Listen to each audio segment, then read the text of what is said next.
Okay, I need to ask you guys a question, okay? How do you like the newsletter idea? Here, ask this gentleman, ask Frank right here in front of you. I'm asking you, Frank. Okay. Do you like the newsletter idea? Yes. Are you going to use it? Maybe not. And what I'd like to know is why not? What's the hesitancy? Not that you have to use it. I'm just curious what's going on, what the self-talk is. Yeah. That might not work. Well, that's true. It might not. Yeah. But let me ask you something.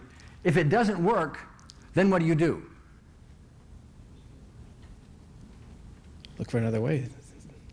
See, you just asked the marketplace, and the reason it doesn't work is they didn't respond to you well, okay? So you didn't do your newsletter the way it should be, so you do it again a different way.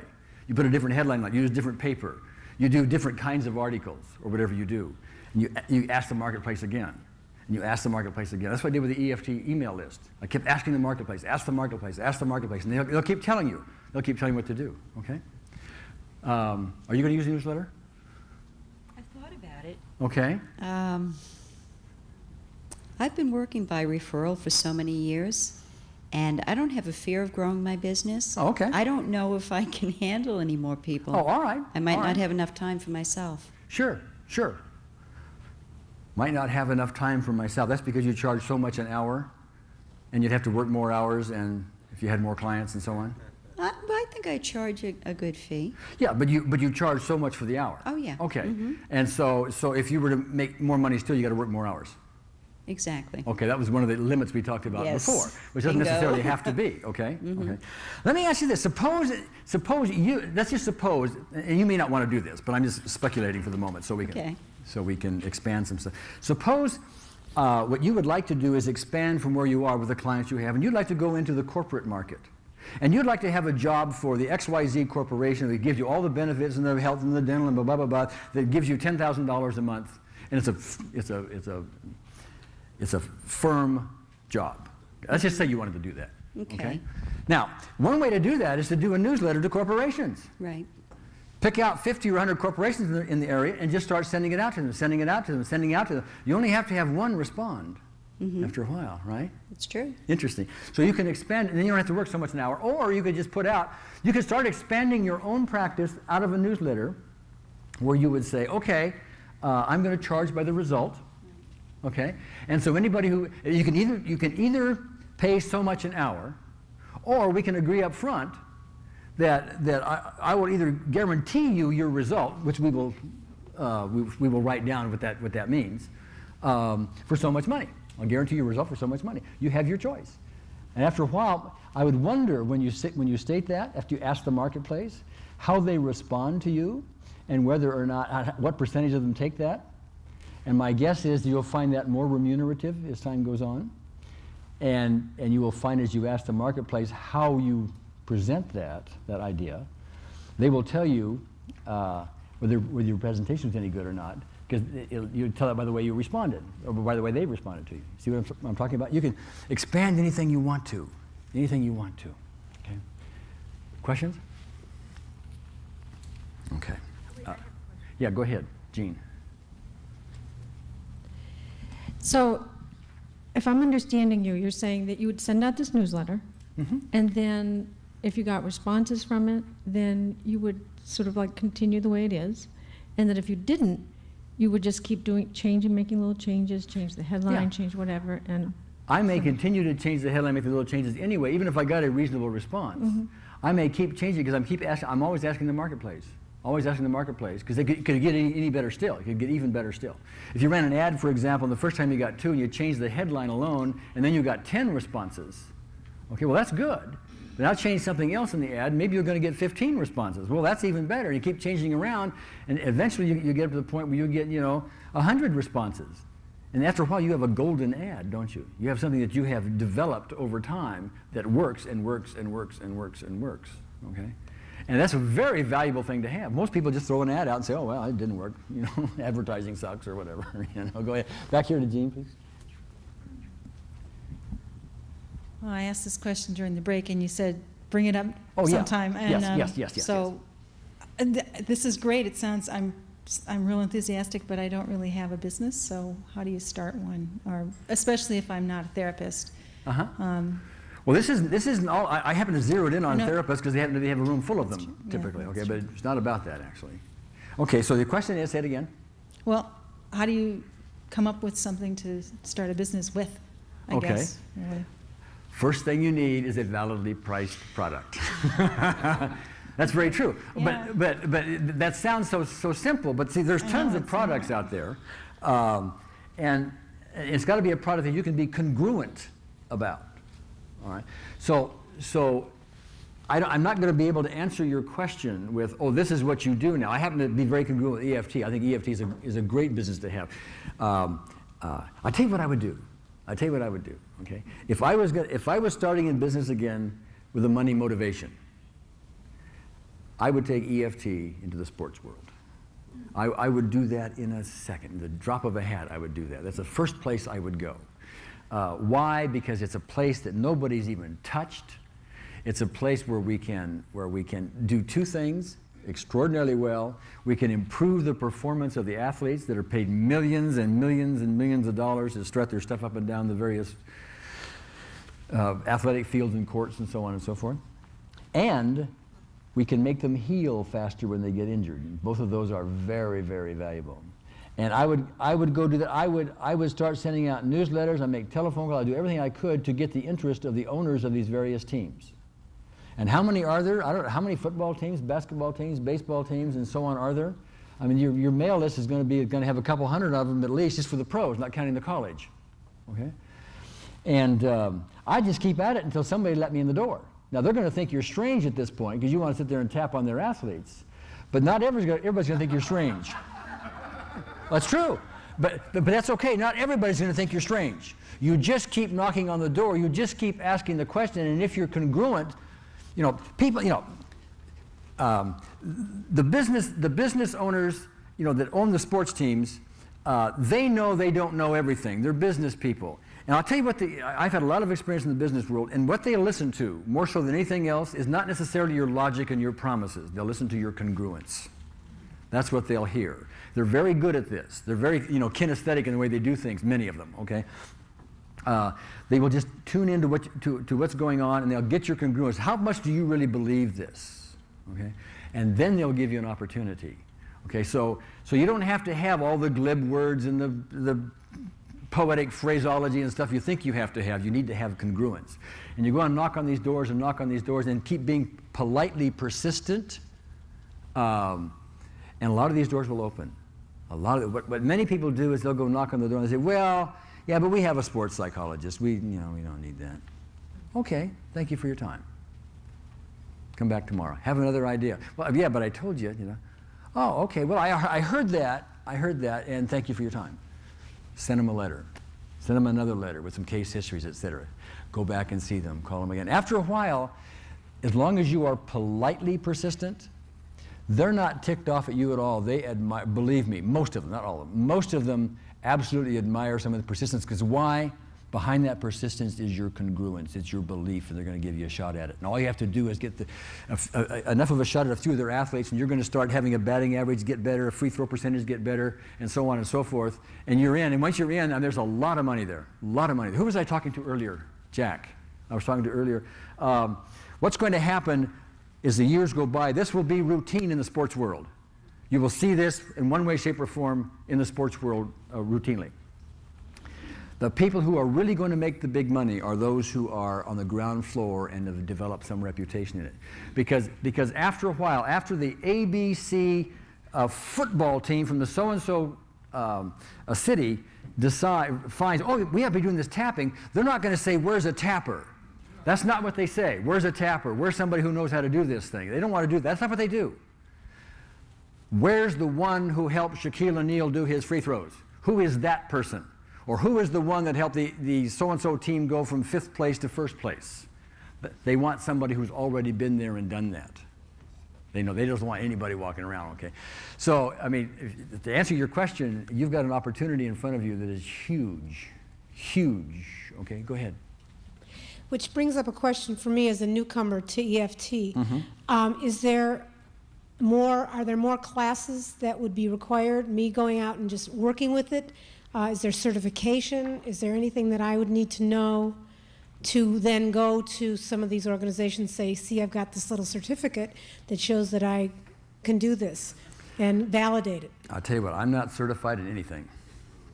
Okay? And I'll also tell you this about business. While there are a few that may want to know, are you a PhD or are you a whatever, a few of them will do that. Most of them are interested in one thing. This is the business world speaking, results. They're interested in one thing, results. And as long as you have congruence, they don't care. They don't care. Most of them won't care. Somebody's going to ask you that or something. They want results. They absolutely want results. Okay. See, a lot of them have salespeople. And what's interesting is it doesn't seem to matter the educational level of a salesperson, whether they have, a PhD in something or they just graduated from high school. That doesn't seem to matter with sales results. There's something else that goes on with somebody, and a lot of the corporate executives know that. There's something else that goes on and motivates people that is beyond your formal education. So no, I don't think you need any of that. It's just a wide open thing. Just go practice it, learn it, get better at it. Go to your high school if you want some experience with it, and try a few. Go to the high school coach, try a few athletes. Do something very measurable, like free throw percentage, for example. Stub your toe a bit, find out what works, find out what goes on in the athlete's head, what some of their blocks are. Tap on those, etc. Cut your teeth on there. But as soon as you learn how to do that, you've got the athletic teams in this country and around the world are looking for you. They are absolutely looking for you. They just don't know you exist, okay? I hope I make that point to you folks. I really hope I make that, because that is a big one. That is a great big one. Now, I'm looking out at your faces for the moment. And let me tell you what I'm not seeing. Oh, God, I'm going to go do that. I can't. I never thought about that. Oh, jeez. I'm not seeing that. And you know what I'm hearing, even though you're not saying it? All the blocks, I couldn't do that because I don't know anything about sport. I don't know, how am I going to get there in the first place, right? Okay, all right.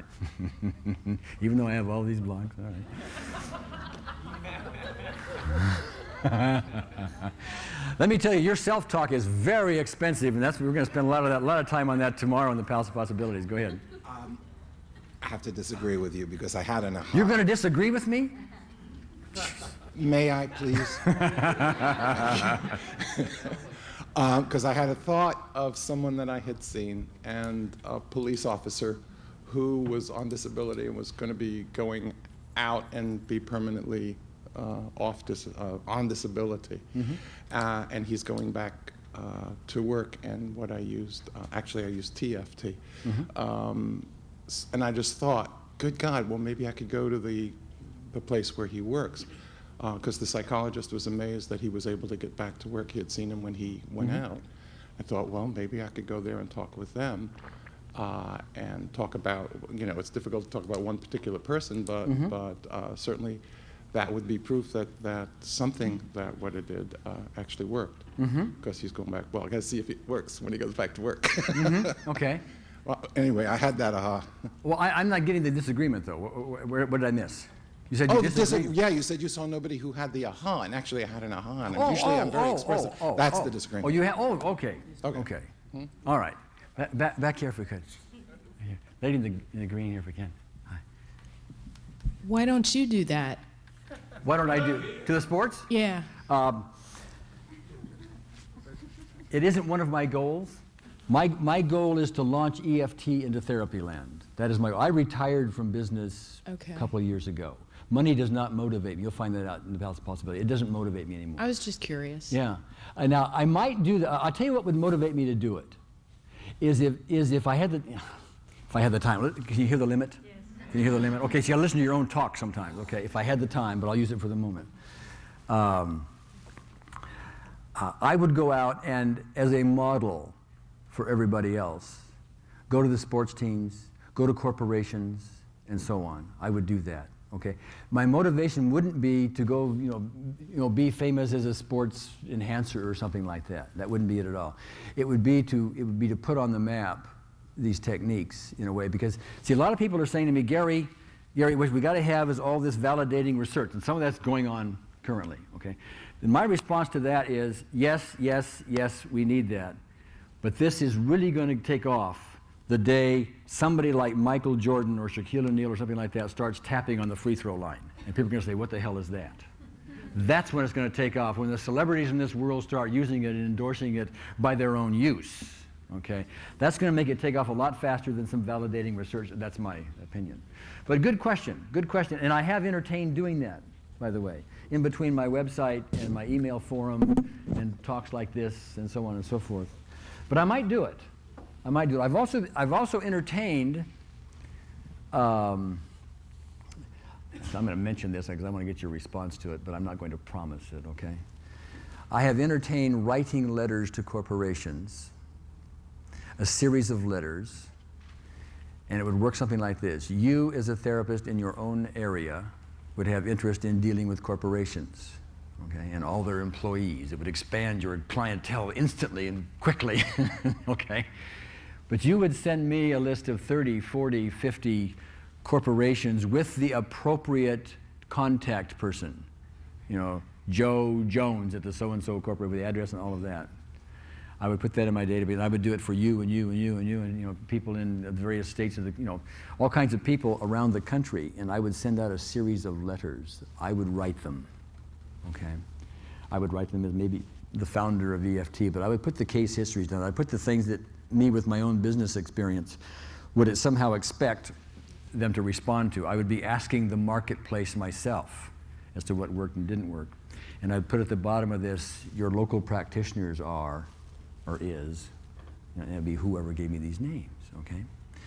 And I would do that as a way to get corporations started. You would have to carry through with that by following up with a telephone, or if they called you, you know, going out and giving some kind of a commercial or a presentation or whatever you will, okay? I'm interested. I'm just curious, how many of you would be actively interested in that? Okay. Now this is what I need to know from you, okay? This may or may not get on the tapes, I don't know. But what I'd like to know is why do you raise your hand so quickly under this circumstance, but when I just say go do it yourself, you don't? It's not a criticism. I need to know for my own self. What goes on? Here, ask John here. I hadn't responded, but I was already in the process, or I am already in the process of doing this, making contacts with corporations. What I have been doing on an hourly basis, I realize is lowest income that I can produce. About 2 months ago, I outlined 10 different ways of, and that's not all of them, of earning money with hypnosis and the energy techniques. And individual sessions is the lowest on the list.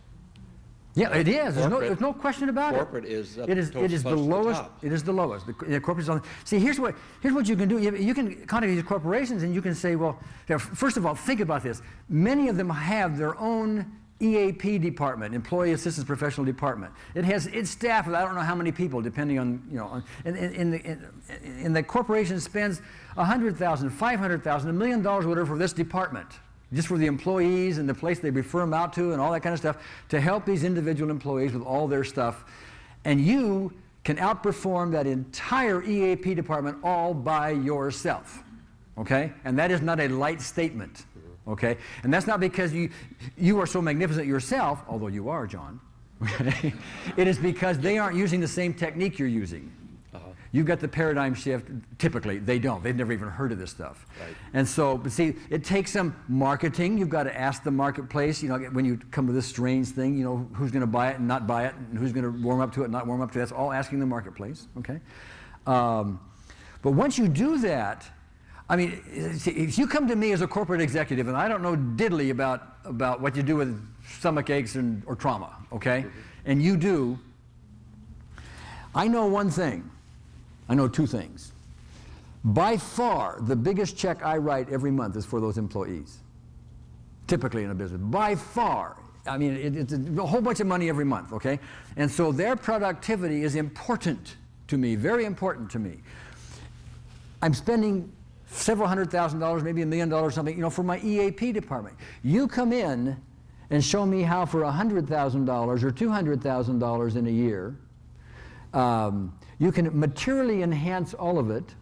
You come in and you say to me, in fact, what I'll do is I'll work 2 weeks for free here. You just bring the people to me, and we'll write down the reports, and you can compare what's going on. You don't have to do that, but I'm just giving you a thing. That kind of thing is going to start getting my attention. Okay, I hear your congruence. And then you can prove it to me. And once you've proved it, listen, once you've got in there, if you want to really believe that rich people are greedy, you can be one of them. Okay, I'm serious about that. I'm very serious. And thank you for that, because the lowest paid form of doing your profession is on an hourly basis. Okay, go ahead, back here. Ask a Buzz here, if we can. The answer, as I see it, for so many hands that went up when you were talking about writing to corporations. Yeah. This is like a referral. A referral is by far the most powerful way, as far as I'm concerned, to get business. It was in the business that I retired from 11 years ago. This would be a built-in referral basis. In fact, I referred Heath Schuler, a former football quarterback, to you just the last few days. There was an article written about him and a left foot that does not heal.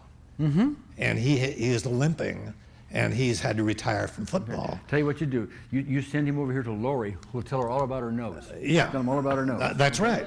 But this type of referral, rather than a self-referral, a referral to someone else and a referral from someone else to me is extremely valuable. That's my reason. So when I write these letters out, essentially what I'm doing, I think you're saying, I'm putting in different words, is I'm taking the cold call part of it out of there. Okay, I'm paving the way for you. Okay, now on the one hand, that is done by whom? That is done by the founder of EFT, who, by the way, has no credentials whatsoever. I just want to point that out to you. None whatsoever. Okay, I'm this misplaced engineer. All right, former football player. Okay, that's it. Okay, but by me writing this letter, in your perception, there's something authoritative about that. There's something paving the way-ish about that. Am I saying it correctly? Am I saying that correctly? Yes. Is this something validating about it? Something that you couldn't do on your own? I say otherwise, by the way. But if you need training wheels or a crutch or whatever that thing is, maybe I'll do that. I may. I don't know. Go ahead, Beth here, please. We're going to take a break here in a second. I'll be brief.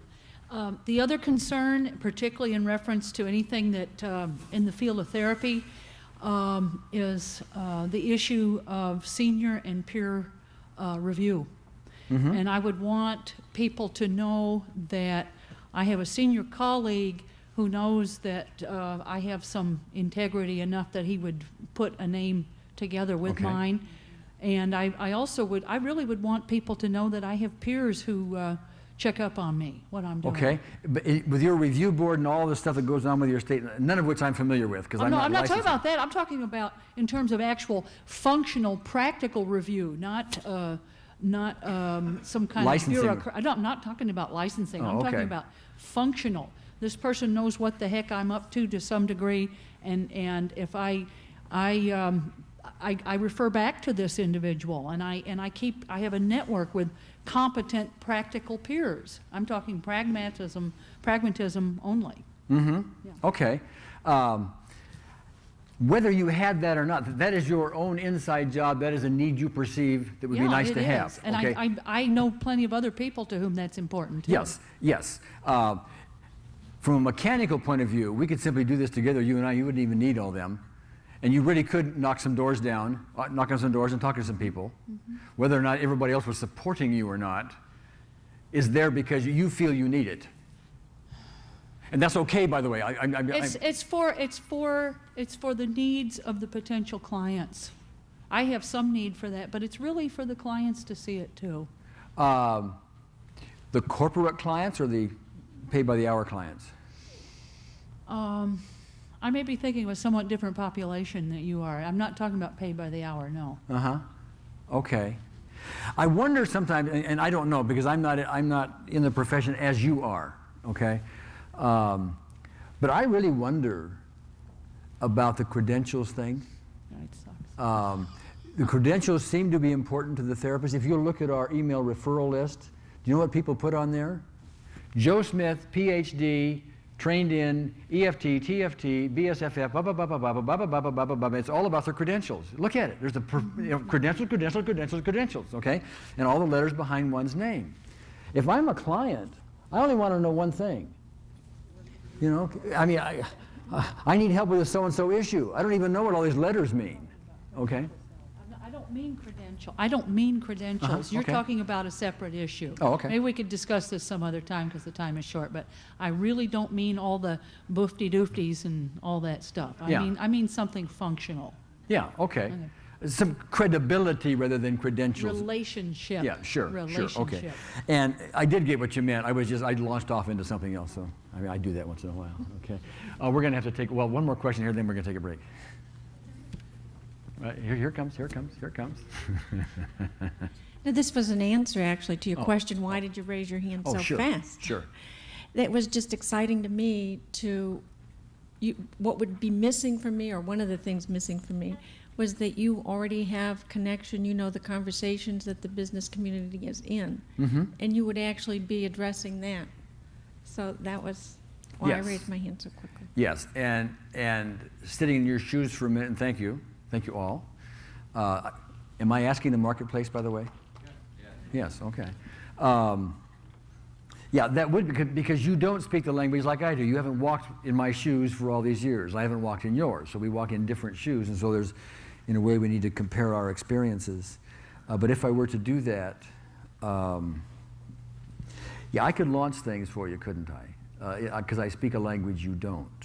However, even assuming all that happens, and once it's launched, you're eventually going to have to walk in the door. Okay, are you going to walk in? Okay. All right. After a session with me, he says, it is now 3:41.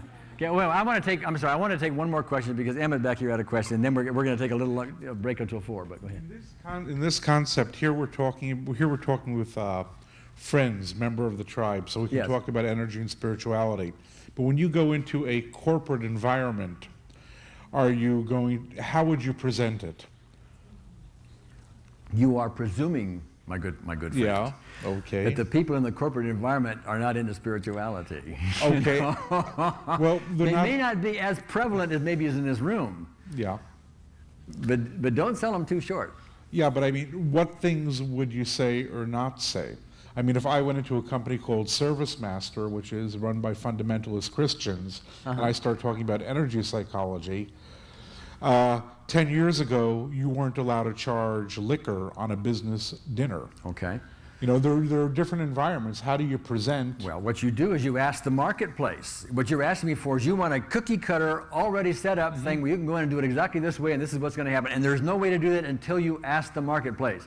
And the fundamentalist Christian Service Master, whatever thing it is you said, is a different marketplace, if you will, with different attitudes and beliefs than maybe somebody else is. And maybe you ought to stay out of there. You go try, see what they say, come back. If it doesn't work, go someplace else. If I got an appointment with the president of General Motors, it's generally a one-shot deal.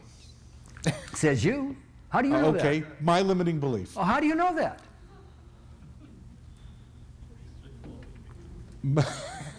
That's just how it seems. It's stuck in there someplace, right? That's your perception. That the person will give me an opportunity to present what I'm presenting, and if I don't have the congruence, they'll say, you know, I can't be bothered with this person anymore. Well, yeah, you can go in an initial interview and blow it. Anybody can do that. I can do that. I've done it many times. Okay? And maybe you only get one, but I don't go in there with the thought that, well, I only have one shot ever to do this, you know. I may go in, and my goal is simply to get rapport, and come back some other day to find out what he really needs. And I'll say, well, I'll tell you what, I'll put something together, you take a look. I'll come back 2 weeks from now, or something like that. Okay. One more, then we're going to take the break. But Gary, literally, the corporate world is looking for some kind of credibility. They want a credibility check because essentially they do kind of want to know what gives this person the audacity. They would use another word, however, and anatomical, no right? Yes, anatomical story. Well, whatever.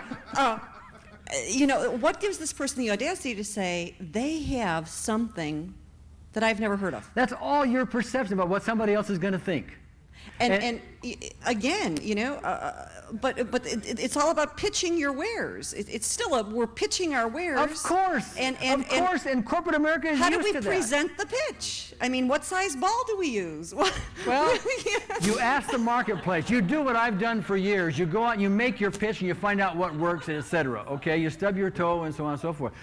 I'm not going to give you the way to do it, because the way to do it is to ask the marketplace and develop your own. Okay. Sorry to disappoint you, but that's how it works. Okay, I'm not going to give you a cookie cutter thing everybody go off and use. It just doesn't work that way. Different personalities, different marketplaces, and so on. Time for a break. We'll meet again at 4 o'clock. We have a question to start off with. You asked me at the break something. Go ahead. Yes. I was wondering, who are the appropriate people in a corporation to contact? Okay, I have a whole series on our website called Building a Thriving Practice. Okay, there's a whole series of things in there. And in there, when I talk about going to the EAP department, okay, as employee assistance professionals, at least and maybe the HRD department, but I think that's wrong, and I may change that. You need to go to the decision maker. While what I'm going to say now is not necessarily true across the board, it is my perception that it is generally true. The EAP department you will compete with, okay? They tend to refer people out to professionals, et cetera. But chances are you're going to compete with them. And if you go in there looking for a job, you're going to compete with their job, okay? And so to the extent that's the way they perceive it, they may not be the people to talk to. So I just point that. They may also be the people to talk to. However, what I would do is I would go directly to the president of the corporation. Now, the president of the corporation is likely to say something like, oh, we have departments for that, or I'm going to send this off to, our vice president of whatever it is, or something like that. Ultimately, the decision maker in any corporation is the president, okay? Ultimately, I would be pleasantly persistent, okay? I would go to the corporation. Maybe sometimes what you'll do is make friends with the secretary. Tell you what I did one time. I wanted to see a lot of people that were wealthy that would invest in a investment partnership that I was doing. And so what I did was I sent a $100 bill in the mail to them, registered mail. Said, "Dear Mr. Smith, I'll trade this for 20 minutes." Okay? Registered mail. They get the mail, the secretary sees it, looks at that and goes, "Oh God, maybe it's from a lawyer or something." Okay? Opens it because it's registered mail. Okay? Costs another $2 or something like that. Okay? And she opens it up, and then here's this letter that's got this brand new, real $100 bill on it, addressed to her boss, the president. Do you suppose the president sees that letter? Absolutely. Absolutely. I built a whole business on that one little item, okay? There are ways to get a hold of that president. Now, it may be legitimately there's a vice president in a large corporation who really would make the decision and not the president, okay? But I would not be pushed downstairs lightly. I want to find out who the president is, or I want to find out who the real decision maker is, and it's probably not the EAP department, okay? And that's who I would contact. All right. All right, now, what I want to do, look at my notes here.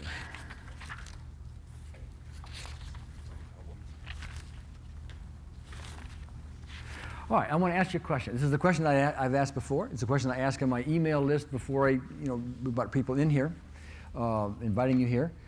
EFT has been rather successful in its growth. We started 2.25 years ago. I had 20 people on an email list. Nobody had even heard of it, okay? Today it is clearly the fastest growing technique, if you will, in the energy field. Okay? I have 1,600 people on our email list, and there's been no advertising whatsoever to date. Not one advertisement has been put in any magazine or anything else. Not one. Not one. Now, what I'd like to have you do, based on what we've been talking about so far, is what principles are involved. There are marketing principles that are involved here that made that happen. Can anybody guess or suppose about any of them? Go ahead, we have here for Tom. I found out about it by word of mouth and firsthand experience from the person who told me about it. Okay, so what did the person say? I was at a conference and they said, well, we want to teach this energy technique, and they somehow, I think they mentioned Roger Callahan, and it kind of perked my interest. Sure. And then they told me about your website. Okay. After teaching the technique and telling me about the website. Okay, that's how you got introduced to it. Yep. Right? Right. Okay, all right. And then something about that somehow influenced you to buy some tapes and get on our email list and whatever, correct? Yeah, I had. Okay. I had. So what not was only it? was I taught the process, but I had an opportunity to experience it on myself, being Okay. applied to me firsthand. Okay. And that convinced me. Okay. Is that anything like having a validly priced product? Or having a valid product, I should say. Yeah. Yeah. Yeah. EFT's a valid product, isn't it? Very. Yeah. Okay. It's a valid product. All right, go ahead. We have John here. Last night, perchance, I ran onto a friend of mine from Oklahoma. Didn't know she was in town or anything at all, and she's a storyteller, as I am. They were having a party down in one of the rooms, so I got the opportunity to present EFT and to take care of a man's stage fright. And I wound up giving about 15 people your webpage. Mm-hmm. Okay. Now, I do that because I perceive value in your product. Yes. And why would you give them my webpage? Because I want them to learn about EFT. Okay. Because, and let me restate it in different words, and correct me if I'm wrong, because there is value in that website for them. There's something there that would be Yes, useful for them. definitely. So you look at this website and say, hey, there's something there for me, and for them as well. Right. Okay. So we have created value. That's a marketing thing, is it not? A Yes, it valid is. product. Okay. So the valid product EFT not only has the books and tapes and that kind of stuff, okay, but it also has a website that is not just a run-of-the-mill website. Correct? Correct. Okay. All right. Go ahead. Down here. I actually was sitting at a colleague's desk who I share an office with, and I read Tom's newsletter, even though I didn't know Tom, and he wrote about his experience with EFT, Okay. introducing it to his clients. All right. And so I called him or emailed him, and he gave me your website address, and then I Okay. logged on, and All right. your class on tape cost less than what I paid for thought-filled therapy training. Okay. Now And, that has something to do with a validly Mhm. priced product. Does it not? Yeah. Because you Yeah. were comparing, I mean, you got some insights to it. Tom was nice enough to give me some free advertising, so to speak, word of mouth. Got your attention. Then you saw the price of it. Why not? I mean, did I say it right? Yeah. Okay. All right, who else? What else is going on? What else is going on? Over here to Chris, okay? Oh, I'm sorry. All right, go ahead, Chris. Well, what I appreciate in Australia is that you're approachable and I can contact you easily by email, and you very kindly always return if it's something that needs to be returned to me personally. I really appreciate that from being so far away. So that's Okay. a great service. Okay. That Do you get provide. that? Are you aware of getting that very many other places? Not at all. Okay. No. All right. Thank you. Do you suppose I listened to the marketplace about that? Okay. Am I aware of other techniques in this marketplace run by other people who run their organization in a certain way? And do I hear what people think is a shortcoming there? Do I? Absolutely. I listen to the marketplace. Then do I try something like make myself available? Yes. And then I listen to how people respond to that. Have I asked the marketplace? And did they tell me? And so if it seems to work, do I keep doing it? Business is really kind of simple, isn't it? Go ahead, Myron. I was going to say the same thing. I paid Callahan the $500 for the tape set, and the next step was going to be $1,500 and a trip to California. And when I found you on the net, I thought, and was reading the emails, the reports I thought I would try this, and maybe that would save me all that money. And this seemed to be better priced. And from what I saw on your newsletter with the email, quite effective. So chose this. Okay. All right. All right. Go ahead. Back here.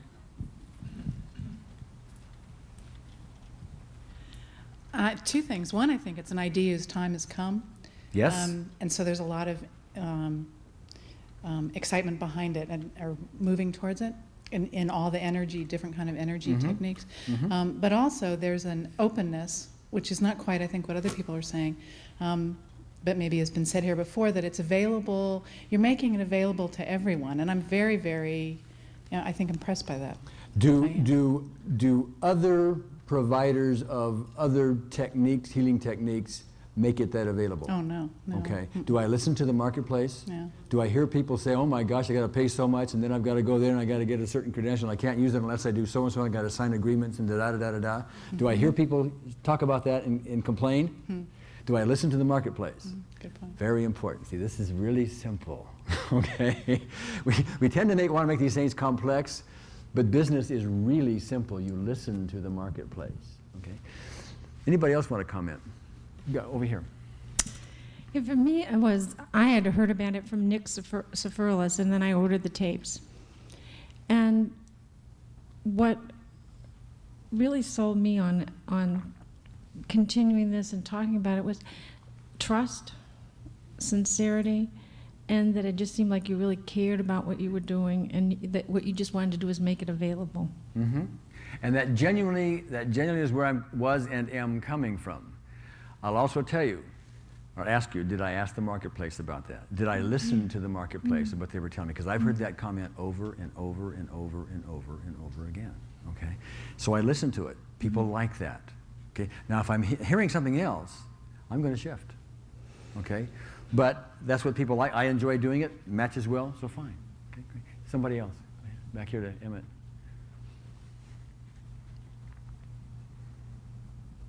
I was first exposed to the energy therapies at an NLP seminar where we were told, NLP and AD for learning disabled people. And we were told if nothing else works, this is a really weird thing. And you got to be careful who you do it with the kids and the parents there. And we did it, and boom, there was a shift. I picked an issue, Sure. and there was a shift, and then I never heard about it. And then I'm on a news group, and some people started talking about EFT, and some guy in England ordered it. And 2 months later, he gets on there and said, look, I don't get a commission for this, but this is the best investment I've ever made. Someone else, he had a guy in San Francisco he was instant messaging with, and the guy from San Francisco was supposed to go out with his wife, but his wife wasn't feeling well. So he got on the telephone from England, called San Francisco, worked this man's wife through the EFT, and within 20 minutes, she was going out to the opera or wherever they were going. And I'm saying, huh? So I went to your website and I started reading it, and I got the tapes, and I got immediate value, and in addition to which, Gary Craig. Your personality, everything the woman in front of me said, I really felt, and it really motivated me to come to these things and also to suggest to other people.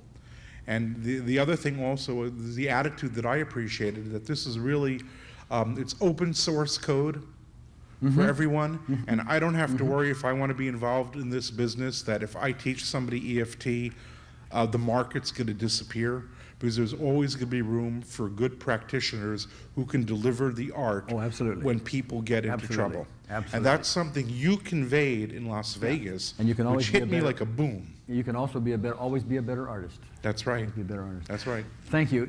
Well, one more, and then I'm going to take off from that a little bit. Go ahead. Well, I'm not in the business, but I am the client, and my therapist used this method with me, began it with me.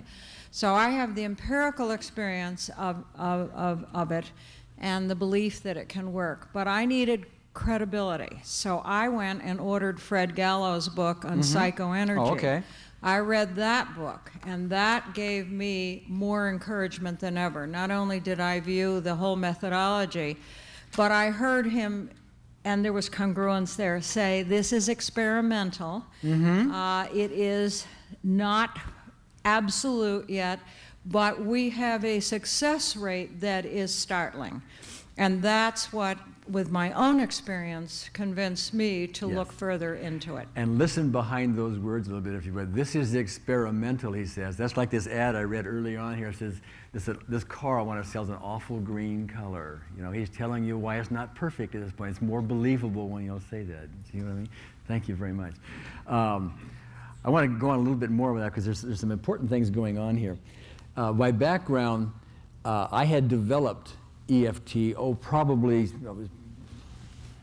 more than a year before it ever got in anybody's hands to speak of. Didn't know what I was going to do with it.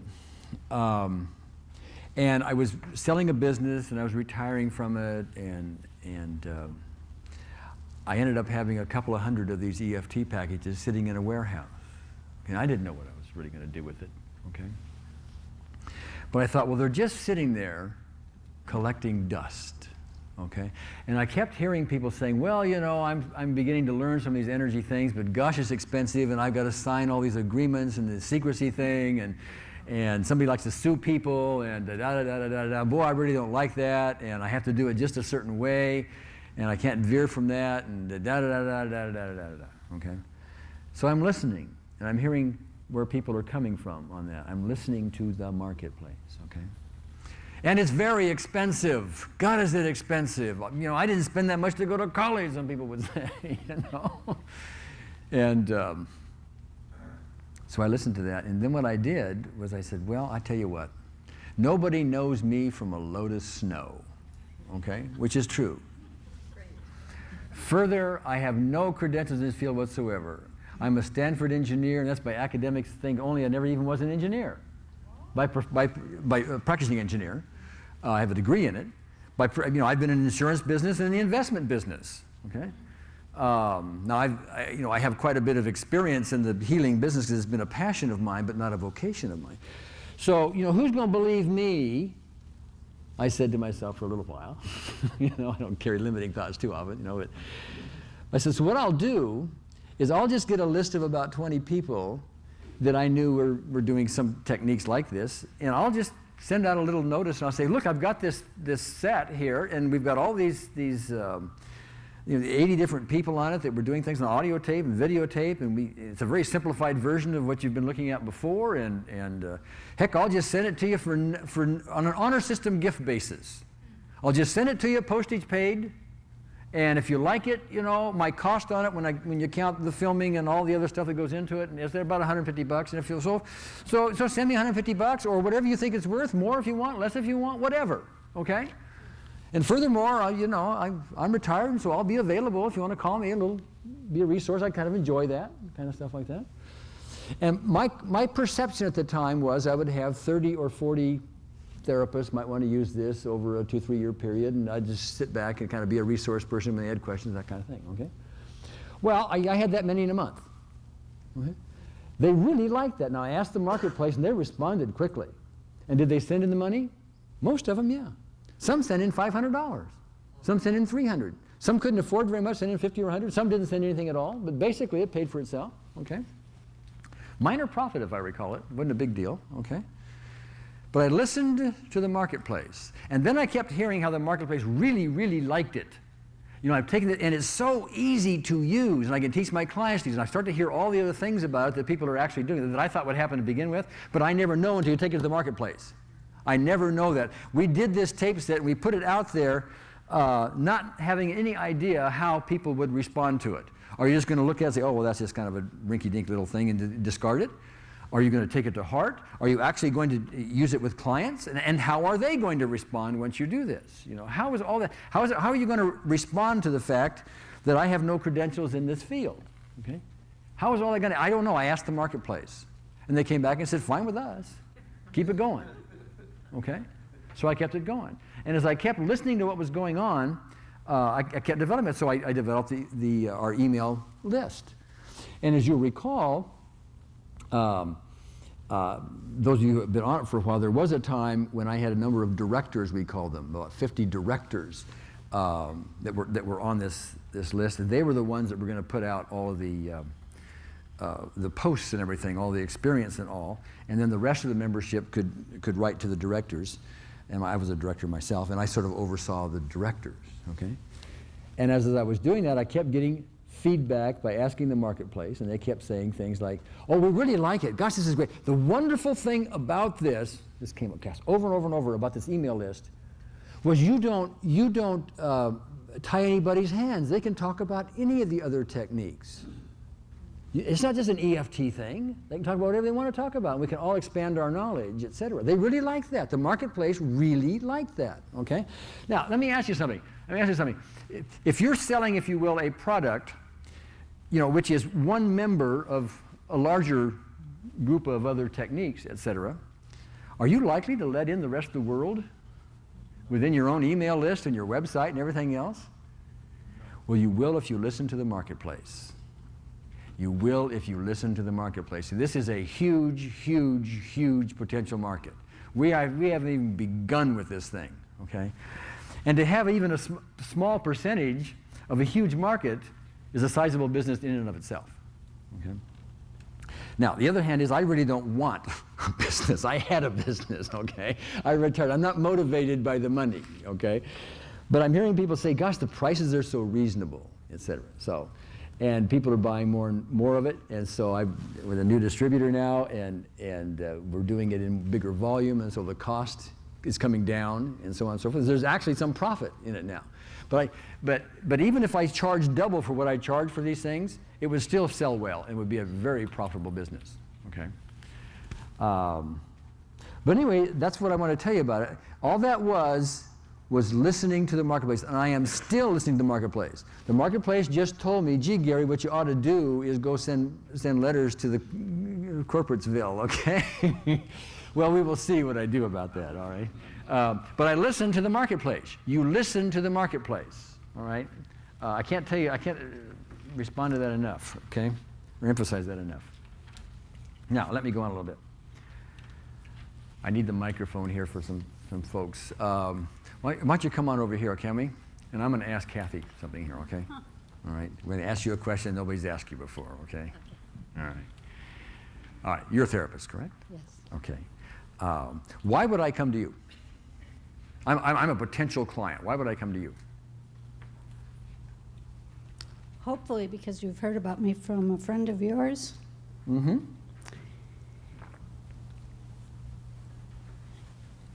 Okay.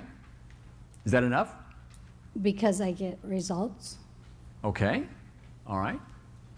Because I'm easy to talk to. Uh-huh. I'm enthusiastic. Mm-hmm. I'm invested in whatever it is you want to talk about. Okay.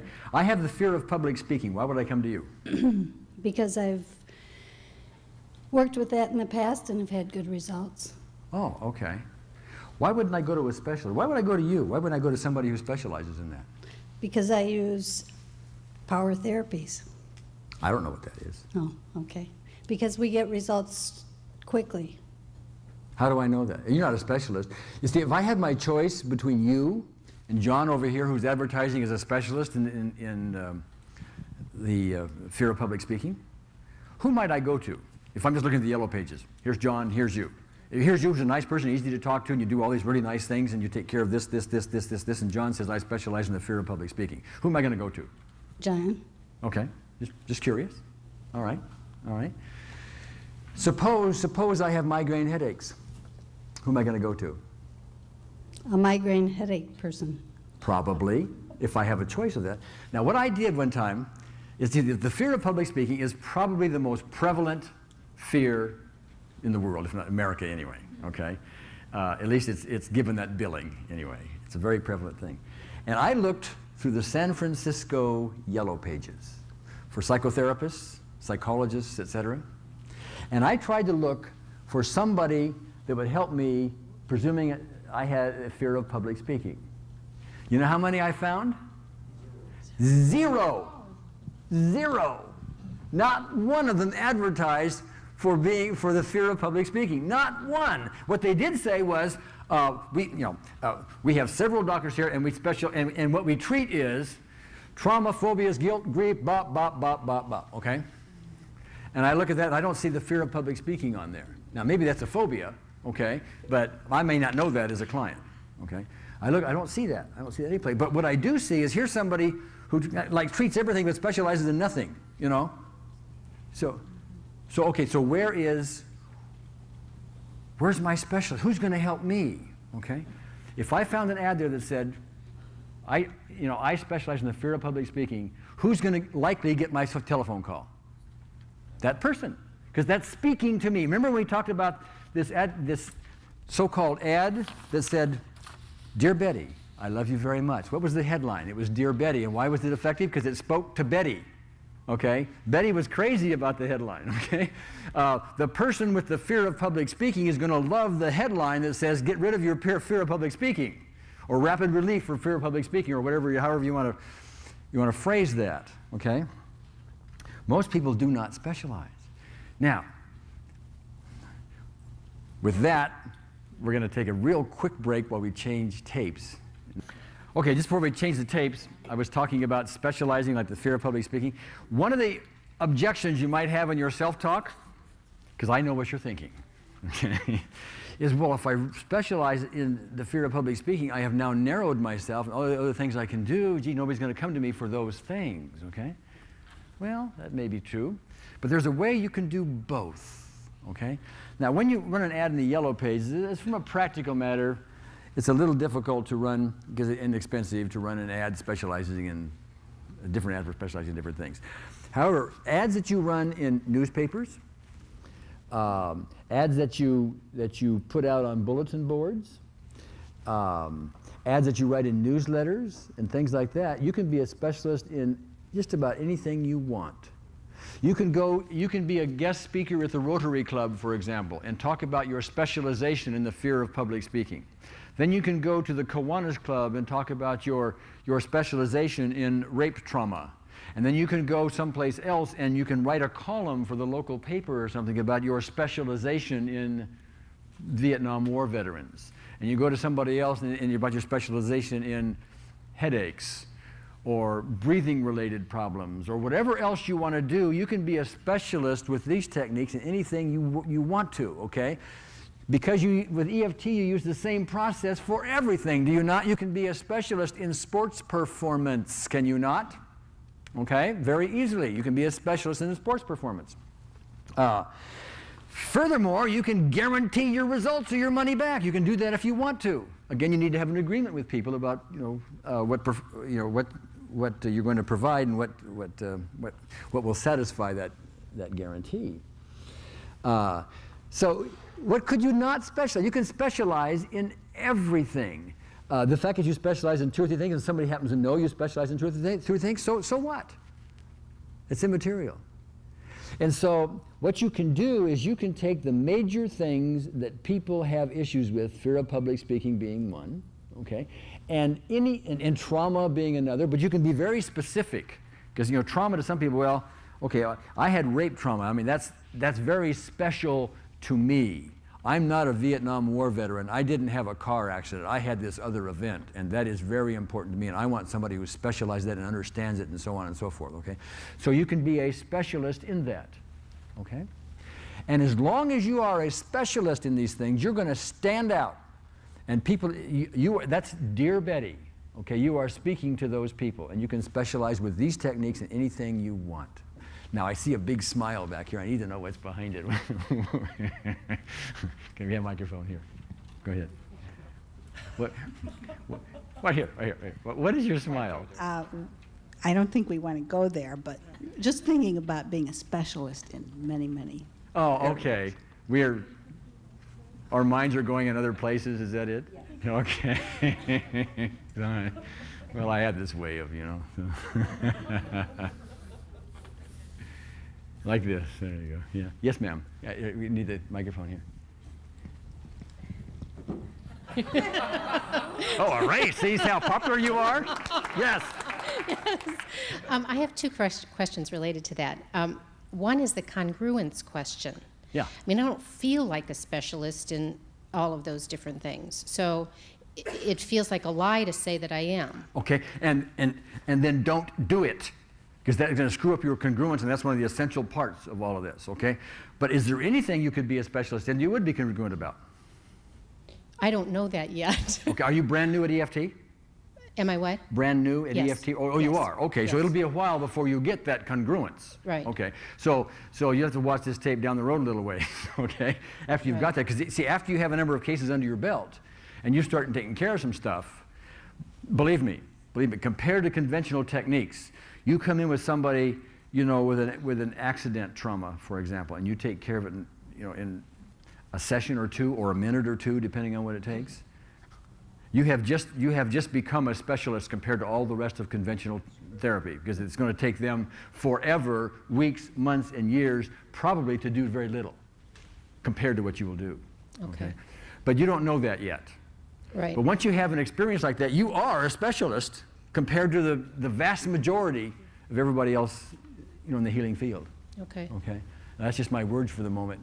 But you're right. If you're not congruent about it, don't do it until you are. Okay, the second part of that question is, if you're going to all these different places and being a specialist, claiming to be a specialist in different things, then don't you get a reputation as being a dabbler rather than a specialist?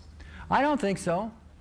I wouldn't have any problem with that whatsoever. If somebody would come along and say, well, gosh, you said you were a therapist in X problem. Right. And now you say you're a specialist in Y problem. Of course, their belief is you can't be a specialist in two things. Right. Okay. I'll just tell them I use the same technique for both. Okay. It allows me to be a specialist in whatever I want to be. And, by the way, I have had some odd cases with the X problem, and we've had a huge percentage results, and I can give you the names and addresses or phone numbers for them, and Y problem as well. Okay. See, actually, that's a question I want to hear.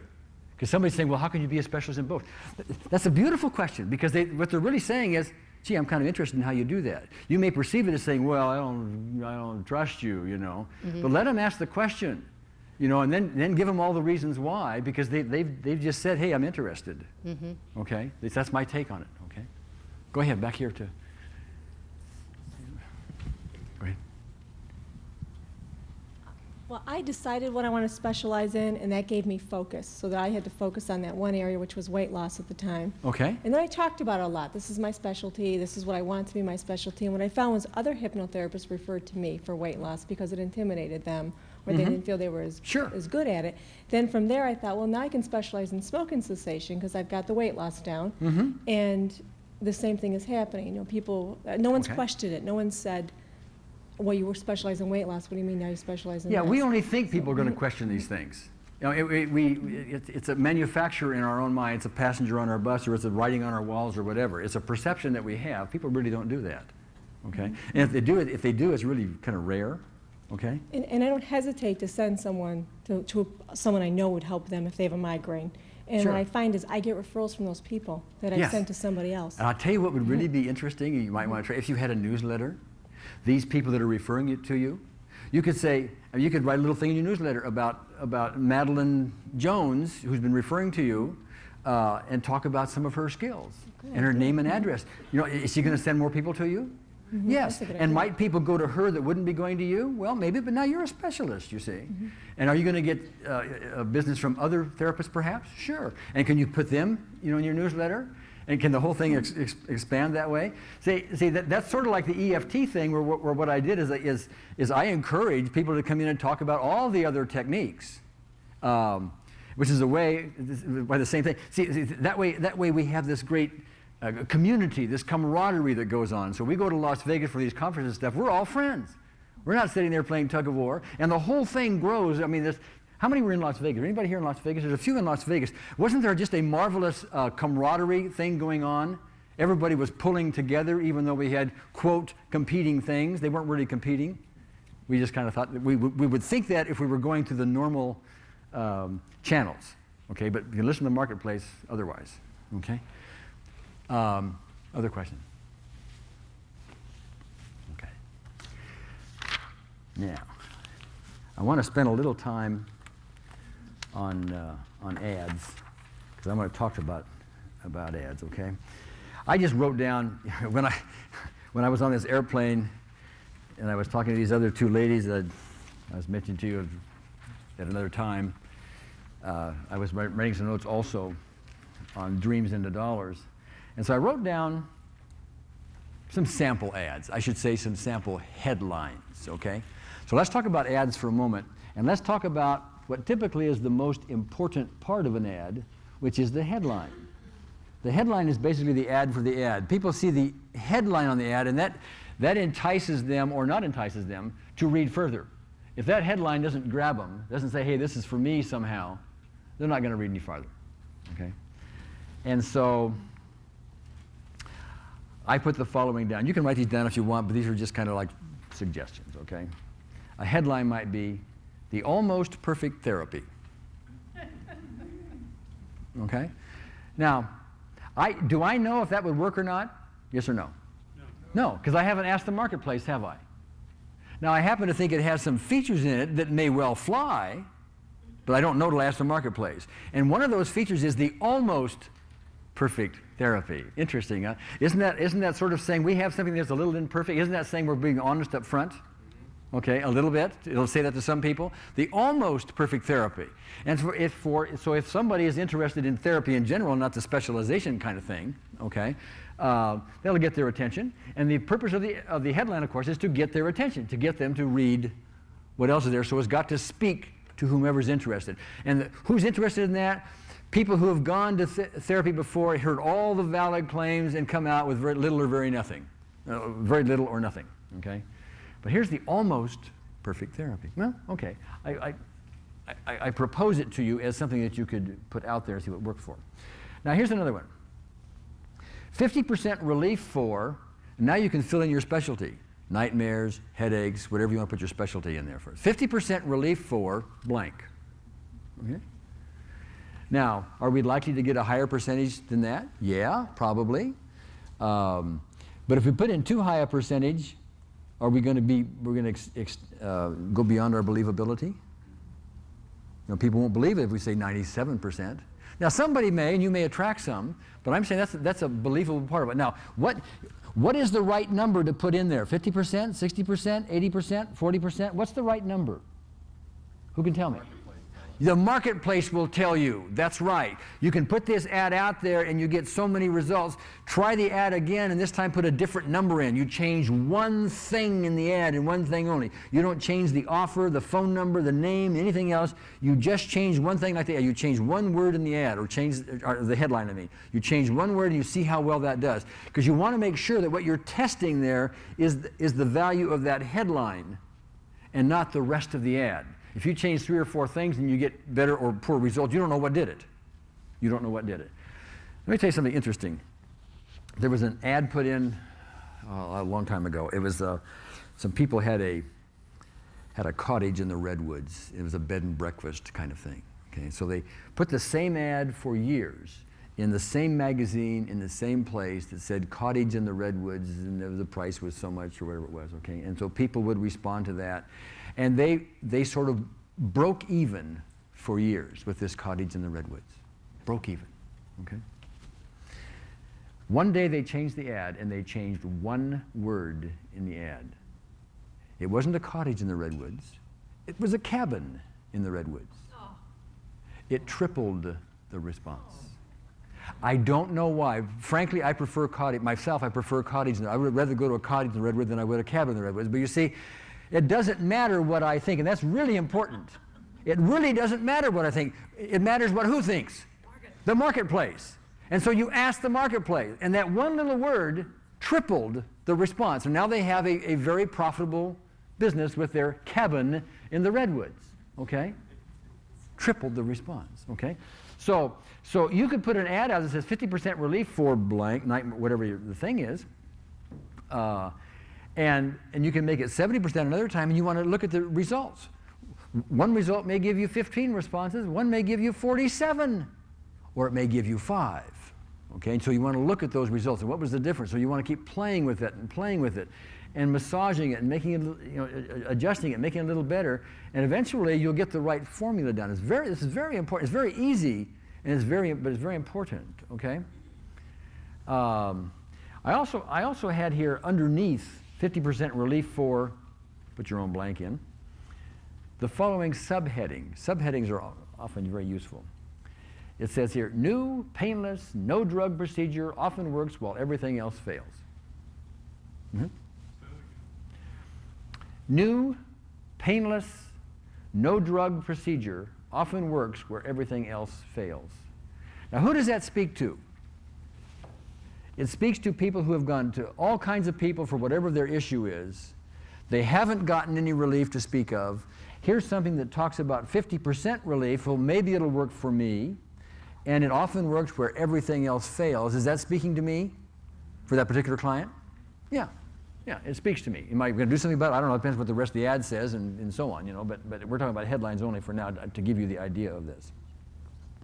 And another one I have here is personal peace regarding, fill in your own blank, okay? Personal peace regarding, and then a subheadline, or your money back, okay? Now, I happen to really like the money back thing. Because why? Because that sets you apart.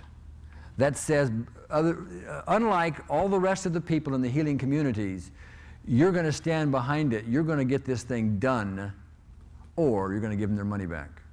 Okay, how ethical can you be? Okay, we're going to take, when you get together, we're going to get it done to your satisfaction, and let's decide what that satisfaction is now, okay, and so then we'll decide on what a price will be, et cetera. But personal peace regarding, or your money back. Go ahead. Help me, please, with something that's bugging me. In terms of the guarantee, now what happens if you work with someone, and how do you set this contract up?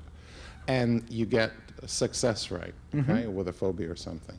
And let's say 2 months down the road, it returns. What do you do then? Or some part of it returns. In other words, how do you work the tail end of it or the recurrences? Well, you can always ask the marketplace. That's one thing you do. And you see, what you do if you start out with this agreement, okay? And so they have this phobia, and so what we want to do this with your phobia. You can at least go to the 3rd story of the so-and-so building and look over and not have a problem. Okay, maybe you agree on that, okay?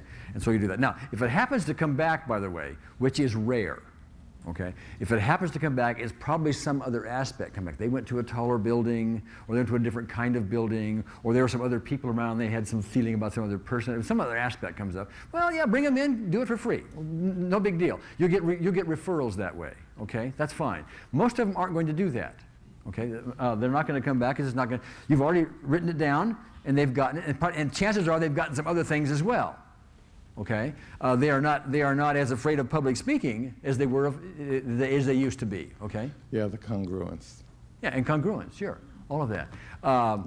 So yeah, you got the congruence in there, and if, by the way, if it genuinely comes back, of course, stand behind your word. Go do it. You're a healer in the healing community. You know, and so if something's wrong, take care of your client, obviously, of course. But eventually you'll learn to price this thing in such a way that it adjusts for all of that. If you do have somebody come back, I mean, you charge a certain amount so that if somebody comes back, you know, the pricing adjusts for that. That's what business is all about. You know, they know what their downside is, and they look at all this, you know, and they write it down, et cetera. But that goes back again, as I would still begin to start charging by the result. I mean, I certainly would, by the result, you know. You can't do that with every case. Somebody comes in and says, I want a better self-image. That's too broad, okay? But when somebody comes in with a more singular item, I want my free throw percentage to be better. Sure, absolutely, $1,000. Or if it's Shaquille O'Neal, it's $100,000. Or $2 million. It doesn't matter, okay? A field goal kicker. I don't know what they get paid in football, but if you can extend their range 5 yards and increase their percentage from 30 yards by 10%, big time. That's not $1,000, believe me. That's $10,000, $50,000. Sure. I'm hoping to see all of you tomorrow with very enthusiastic looks on your faces, because tomorrow's the Palace of Possibilities. Tomorrow is really the reason I came here, okay?